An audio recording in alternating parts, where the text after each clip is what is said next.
حضرت ابراہیم علیہ السلام کی ایک دعا سے متعلقہ نکات کیا ہیں؟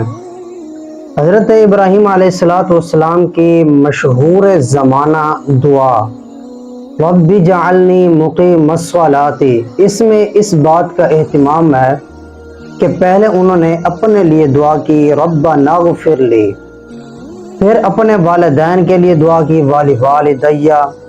اور اس کے بعد تمام اہل ایمان کے لیے دعا کی وللمؤمنین۔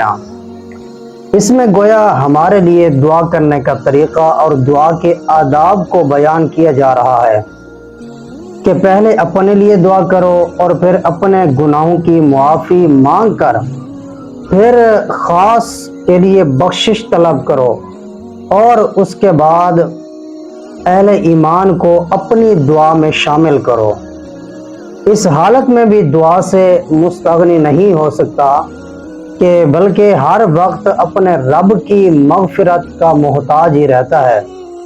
اور اپنے لیے پہلے دعا کرنے سے یہ بھی ظاہر ہوتا ہے کہ دوسروں سے زیادہ اللہ کی بخشش کا محتاج ہوں۔ رہا یہ سوال کہ انبیاء کرام علیہم السلام تو معصوم ہوتے ہیں، پھر حضرت ابراہیم علیہ السلام کا مغفرت کی دعا کرنا معنی دار، اس کا کیا مطلب ہے؟ تو اس سے کئی طرح سے جواب دیے گئے ہیں۔ مثلا انبیاء کرام علیہم السلام جب اپنے لیے بخشش کی دعا کرتے ہیں تو اس سے بلندی درجات مراد ہوتی ہے، اور پھر اپنی عاجزی اور تواضع کا اظہار مقصود ہوتا ہے، اور دنیا کو بتانا ہوتا ہے کہ جب ہم بھی اپنے رب سے استغفار کر رہے ہیں، اپنے گناہوں کی معافی مانگ رہے ہیں، توبہ استغفار کر رہے ہیں، تو غیر انبیاء کو ہم سے زیادہ استغفار کرنی چاہیے۔ اور چونکہ اللہ تعالیٰ کی نعمتیں غیر متناہی ہیں، اور شکر جتنا بھی ادا کیا جائے بہرحال متناہی، لہذا استغفار ہے کہ ہم کما حق اللہ تعالیٰ کی نعمتوں کا ہم شکر ادا نہیں کر سکتے۔ بظاہر مکروہ تنزیہی یا خلاف اولا کام کرنے استغفار، جو اگرچہ امت کی تعلیم اور بیان جواز کے لیے ہو تو فرائض نبوت میں سے ہوتا ہے، مگر اپنے حال کے مطابق پھر بھی استغفار کرتے ہیں۔ اور حسنات الابرار سیئات المقربین، نیکیوں کی نیکیاں مقبولانے بارگان کے لیے ان کی عظمت اور شان کے مطابق خطا کے حکم میں ہوتی ہیں، اور جب اللہ تعالیٰ ان کو ترقی اور درجات عطا کرتا ہے تو پہلا رتبہ دوسرے کے مقابلے میں کم نظر آتا ہے، تو اس حال سے استغفار کرتے ہیں۔ اگرچہ انبیاء کرام علیہم السلام خطا اجتہادی پہ قائم نہیں رہتے، اور اس پر بھی ان کو ثواب سے نوازا جاتا ہے، تاہم پھر بھی اس اجتہادی خطا پہ اللہ تعالیٰ سے معافی طلب کرتے رہتے ہیں۔ حضرت ابراہیم علیہ السلام نے اللہ تعالیٰ کے حضور یہ بھی دعا کی کہ الہ العالمین، ہماری اولاد میں سے ایک رسول بھیج، ہماری اولاد میں سے ایک رسول بھیج جو ان کی جنس اور ان کی زبان رکھتا ہو، یعنی فصاحت و بلاغت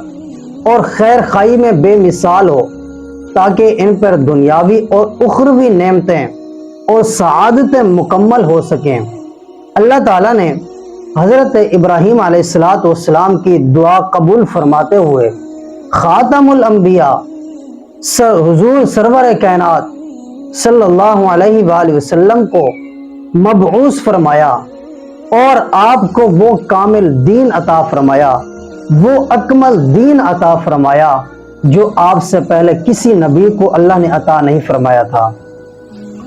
اور آپ کی دعوت روئے زمین پر بسنے والے مختلف الاجناس اور جداگانہ زبان کلام والے لوگوں کے لیے قیامت تک عام فرما دی جائے، چاہے ان کا تعلق کسی شہر، کسی ملک اور کسی زمانے سے ہو۔ جملہ انبیاء کرام علیہم السلام کے درمیان آپ کی یہ خصوصیت تھی کہ آپ کو بھی کمال شرف عطا ہوا، اور جو کتاب ہدایت آپ پر نازل فرمائی گئی وہ بھی با کمال اور لاجواب۔ جہاں تشریف لائے وہ جگہ بھی قابل تعظیم،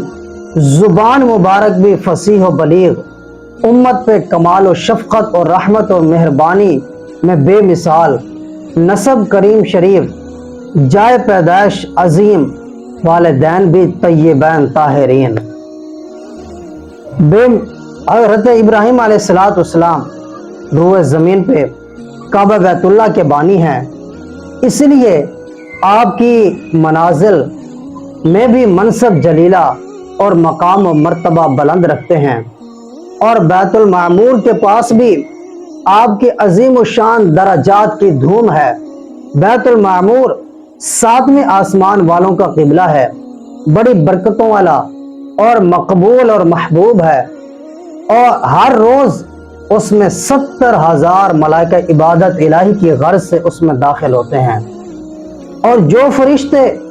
ایک مرتبہ بیت المعمور میں داخل ہو جاتے ہیں، اس میں داخل ہو کر عبادت الہی کی سعادت سے بہرہ ہو گئے، قیامت تک دوبارہ انہیں موقع میسر نہیں ہوتا، قیامت تک پھر وہ اس بیت المعمور کے اندر داخل نہیں ہو سکتے۔ تو حضرت سیدنا ابراہیم علیہ السلام کے مناظروں کا ذکر کرنے سے پہلے آپ کے اس کائنات میں تشریف لانے کا پس منظر بیان کیا جاتا ہے۔ تو دیکھیے کہ ظلم کی حد ہو گئی جب دہر میں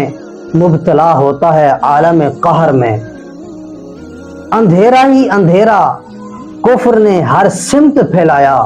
تو ابراہیم کو رب نے مبعوث فرمایا۔ نمرود ایک رات اپنے خدائے قلعے کے محل میں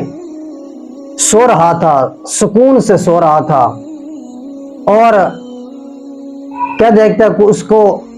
اس رات عجیب و غریب خواب آیا۔ وہ یہ کہ اس کے دارالحکومت شہر بابل کی ایک جانب افق سے بہت بڑا روشن ستارہ نکلتا ہے۔ وہ خواب دیکھتا ہے نمرود کہ بہت بڑا ستارہ جس کی روشنی سے چاند اور سورج بھی ماند پڑ جاتے ہیں، وہ ایسا ستارہ چمکتا ہے، چاند کی روشنی، سورج کی روشنی بھی اس کے سامنے ماند پڑ جاتی ہے، اور پھر وہ ستارہ رفتہ رفتہ تمام آسمان پر چمکتا ہوا نظر آتا ہے۔ تو نمرود نے اسی وقت اپنے تمام وزیروں کو جمع کیا، تمام وزیروں کو جمع کر کے اور کہا کہ جلدی سے نجومیوں کو بلاؤ، کاہنوں کو بلاؤ، تاکہ میں ایک ہولناک خواب ان کے سامنے بیان کرنا چاہتا ہوں، جس سے میرا جسم تھر تھر کانپ رہا ہے۔ میں اس وقت سے اس خوف کے اندر ہوں۔ تو کاہنوں کو بلایا گیا اور کہنے لگا کہ خواب دیکھا ہے میں نے، اور چنانچہ سب محل میں آ گئے، اور جن کو مخاطب کر کے نمرود نے کہا کہ میں نے ابھی ایک خواب دیکھا ہے کہ جس سے میں خوف زدہ ہو رہا ہوں، اور وہ خواب یہ ہے کہ میرے شہر بابل کی ایک سمت روشن ستارہ چمکتا ہے اور سارے آسمان کو گھیر لیتا ہے، اس سے سارا آسمان منور ہو جاتا ہے۔ یہ کیا بات ہے؟ انہوں نے ذرا سکوت کیا، خاموشی اختیار کی، اور تھوڑا غور و تفکر کرنے لگے، اور اس کے بعد کہنے لگے کہ اے نمرود، شہر بابل کی اس سمت سے ایک لڑکا پیدا ہوگا، ایک لڑکا پیدا ہوگا جو تجھے اور تیرے سارے ملک کو نیست و نابود کر کے رکھ دے گا، تیری حکومت کا ملیہ میٹ کر کے رکھ دے گا، تیری حکومت کو ختم کر دے گا، تیری حکومت کو خطرہ ہے۔ تو گویا تیرے سارے ملک پر اس کا نور چھا جائے گا، اسی کی حکومت چلے گی، یعنی بجائے تیرے دین کے اس کا دین رائج ہو جائے گا، اور اس کا پیدا کرنے والا اس کی مدد پر ہوگا۔ تاہم وہ لڑکا ابھی ماں کے رحم میں نہیں آیا، بلکہ ابھی وہ اپنے باپ کی صلب میں ہے، لیکن وہ اسی سال میں ہی پیدا ہوگا۔ اتنا سنتے ہی نمرود گھبرا گیا اور نہایت شرمندہ ہو کر کہنے لگا کہ اب مجھے کیا کرنا چاہیے۔ اب مجھے کرنا کیا چاہیے؟ یہ سن کر وہ لوگ اپنے جھوٹے خدا کو تسلی دیتے ہیں۔ کوئی کہتا ہے یہ تدبیر کرو، کوئی کہتا ہے وہ تدبیر کرو۔ آخر کار نمرود خود ہی ایک جابرانہ حکم سناتا ہے، وہ یہ کہ آج سے کوئی مرد اپنی عورت کے پاس نہیں جائے گا۔ عورتوں سے مردوں کو جدا کروانا شروع کر دیا،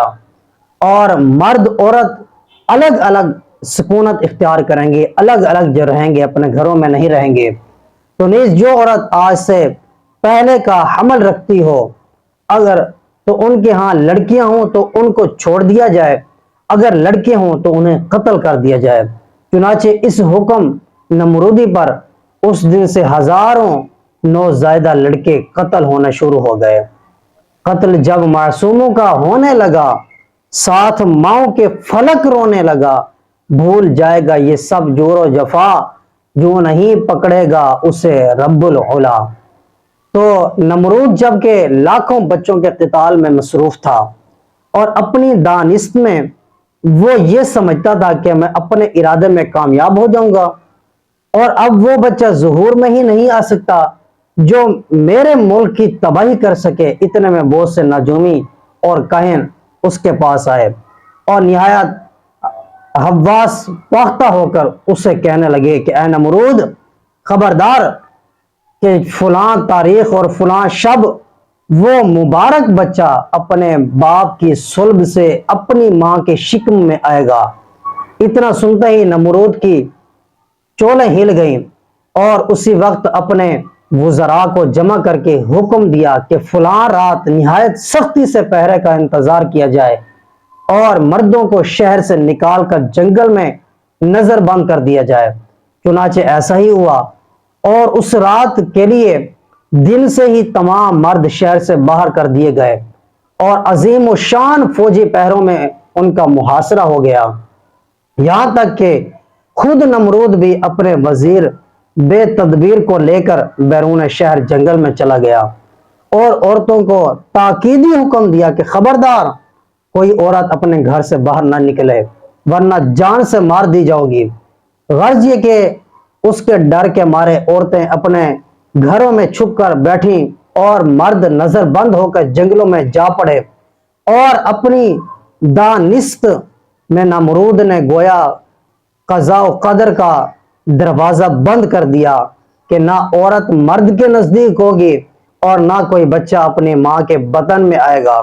لیکن نمرود کے سر پر اللہ تعالیٰ نے اپنا حکم قضاء قدر جاری کیا، جیسے کہ اللہ تعالیٰ نے قرآن پاک کے اندر نوٹ فرمایا لِيَقْضِيَ اللَّهُ أَمْرًا كَانَ مَفْعُولًا، کیونکہ اللہ رب العزت قادر مطلق ہے، یفعل ما یشاء ہے، حی قیوم ہے، اور رب العالمین ہے، احسن الخالقین ہے، رحمان اور رحیم ہے، مالک یوم الدین ہے، عزیز و جبار ہے، حسیب و رقیب ہے، لطیف و خبیر ہے، لا تدرکہ الابصار وہو یدرک الابصار ہے، نعم المولا و نعم النصیر ہے، مجیب الدعوات ہے، غفور الرحیم اور رؤوف بالعباد ہے، وحدہ لا شریک ہے، حاکم مطلق ہے، مالک کن فیکون ہے، علی کل شیء قدیر ہے۔ پھر بھلا وہ شمع کیوں بجھے جسے روشن خدا کرے؟ پھر وہ شمع کیوں بجھے جسے روشن خدا کرے؟ اللہ وہ ہے کہ جب کسی چیز کا ارادہ فرماتا ہے تو اس کو حکم دیتا ہے کہ ہو جا، وہ فوراً ہو جاتی ہے۔ تخلیق کائنات کا ایک ذرا گواہ ہے کہ وہ قادر مطلق ذات ہے۔ زمین اور آسمان کی پیدائش کا ارادہ فرمایا تو وہ بن گئے، پھر خلیفہ رب قدوس کی باری آئی تو ایک عظیم مخلوق تخلیق کی،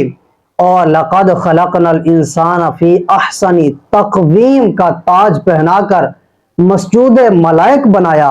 اور ارشاد فرمایا خلق الانسان من صلصال کالفخار، اللہ تعالیٰ نے انسان کو کنگناتی ہوئی مٹی سے بنایا۔ اما حوا کی تخلیق فرمانا چاہی تو علیحدہ ہی انداز اپنایا۔ حضرت موسیٰ علیہ السلام کی پیدائش پر فرعون نے ایڑی چوٹی کا زور لگایا، مگر قدرت کی کرشمہ سازی کا نظارہ تو کرو کہ سیدنا موسیٰ علیہ السلام کو پیدا فرمایا، اور اسی فرعون کے گھر آپ کی ماں سے ہی دودھ پلوایا، یہی وہ دودھ ہے جس کا ذکر اللہ تعالیٰ نے بطور خاص فرمایا۔ الغرض یہی موسیٰ اس کی بادشاہت کو ختم کرتے ہیں، بلکہ بنی اسرائیل دیکھتے رہے اور فرعون غرق ہو گیا۔ اسی طرح